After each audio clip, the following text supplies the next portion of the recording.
Howdy, Travis from KnowHow here. In our last video, we walked through the 3 types of content in KnowHow: processes, workflows, and files, and how you only need those 3 types of content in order to successfully equip your staff with the answers they need out on the job site or in the office.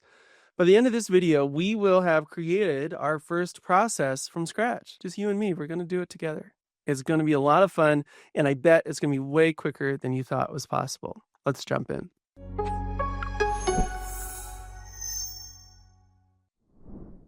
All right, so this is KnowHow, and we're going to click this big old button up in the top. And this is where we go to create a new process from scratch. Now, we've got a lot of options in order to create processes from scratch. My favorite part of all of KnowHow is up here in the top right, capture with AI, but you're going to have to wait for the next video for that one. We're going to get to it. It's going to be a lot of fun. But in this video, we're going to talk about how you don't even need a PDF or a video to upload. All you need is a simple prompt for KnowHow to take you to that 80-yard line and help create that rough draft of that process for you, thanks to KnowHow's artificial intelligence. Let me show you how it works. Let's say I want to create a process on how to fill out a water mitigation scope sheet. All I'm going to do is, in this title here, how to complete a water mitigation scope. And then I'm going to click this button down here. What this button is going to do is it's going to generate, look at this guy. He's plumbing with water. KnowHow's AI recognized we were talking about water here, gave us a cool little image of a dude plumbing right in front of us. Now here, this is the description. You might remember from an earlier video, this is where we explain the importance of this process, why it's important to fill out a water mitigation scope sheet correctly. I could write this out myself, or I could click this button to generate a rough version of this for me. Complete a water mitigation scope sheet, carefully documenting extent of water damage. This includes following this process is crucial. Not only explains what this process is going to contain, but also explains the why. Super important for my team. Next up, we're going to click this button down here, create steps, and that's going to move us to where we start to define step 1, step 2, step 3, everything you need to do in order to complete a water mitigation scope sheet correctly. Once again, I could write this out from scratch, step 1, step 2, step 3, step 4, but why don't we use KnowHow's artificial intelligence to get us to the 80-yard line?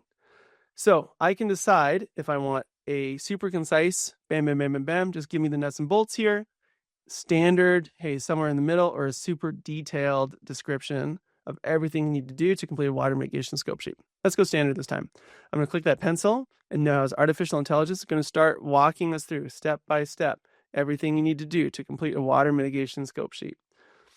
Not only has it outlined step 1, step 2, step 3, it's given me step details as well for each step along the way.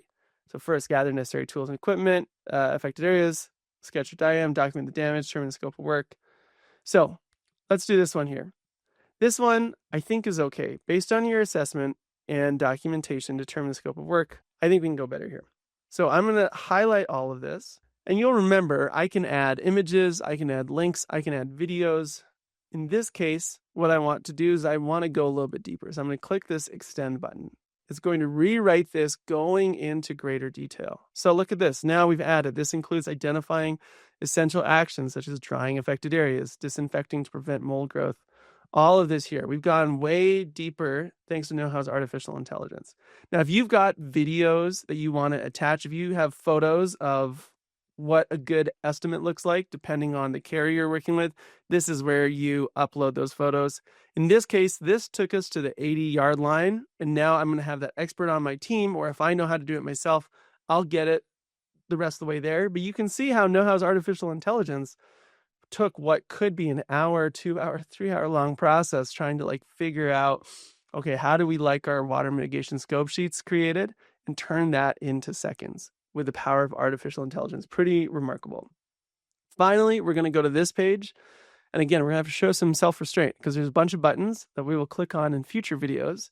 But right now, let me talk about tags. So tags are where you sort your content. So a good example, that was a water mitigation scope sheet. So that's relevant to our water technicians who do mitigation work. So I'm going to tag this mitigation.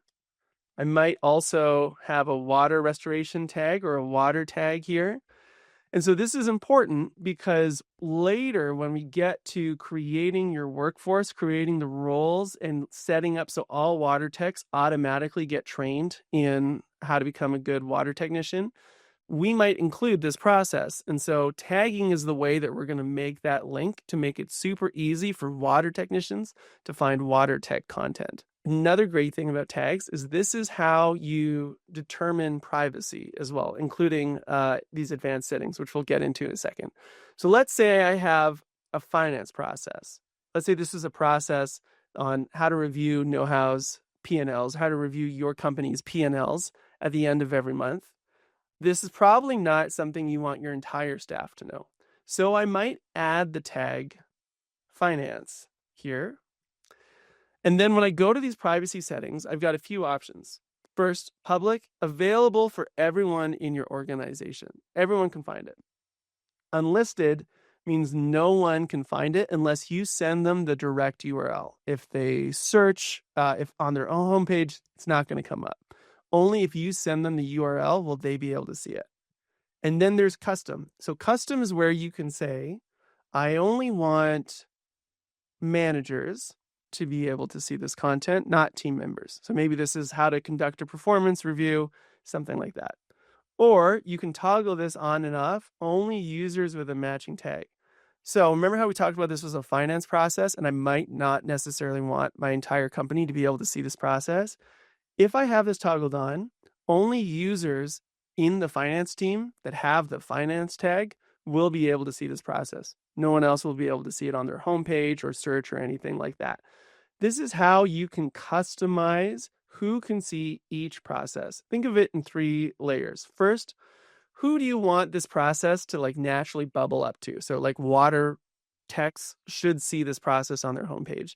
It's not necessarily hidden from your contents team. Maybe if they hop onto a job after a hurricane and it's all hands on deck, we want them to be able to find this, but it shouldn't be on their homepage waiting for them at the very top, right? So who should have this content ready for them? Who should have that content available to them? And who do you not want to see that content? Those are the 3 layers when it comes to customizing your permission to make it easy to make sure everyone always gets the right relevant content for their role every time. In the next video, we're going to go deep into KnowHow's AI tools. We saw some of it in this one when it comes to creating a process, but the next one, this is where we're going to have some fun. We're going to take real life videos and turn that into step-by-step processes with artificial intelligence. We're going to take PDFs and turn that into dynamic step-by-step processes that can be translated into any language. So I'll see you in that video. Thanks.